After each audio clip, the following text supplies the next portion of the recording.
Torej, ta konferenca predstavlja kar en velik nabor teh novih prebojnih tehnologij, dostavnih sistemov, nekateri bojo predstavljeni praktično prvič v svetovnem merilu.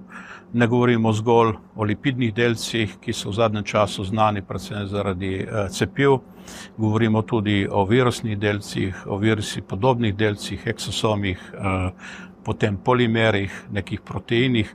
Torej, na tej konferenci bo predstavljena pravzaprav najširša paleta vseh teh dostavnih tehnologij. Zelo izpostavljene bodo tudi analitske metode, ki omogočajo potem analiziranje teh vzorcev oziroma ugotavljanje, če je pač prišla ta učinkovina dejansko do te celice, ki smo jo hoteli uničiti, če je tu rakova, ali pa ki smo jo hoteli spremeniti, če gre za gensko terapijo, torej za zdravljenje genskih okvar. Konferenca bo v svetovnem merilu ena, bom rekel, res špica in tudi vabljeni oziroma tisti, ki prihajajo, so iz majhnih, velikih podjetij, inštitutov, univerz po celega sveta, torej imamo udeležence od Japonske do Amerike, Anglije, Avstrije, Italije, mislim, da tudi Kitajske.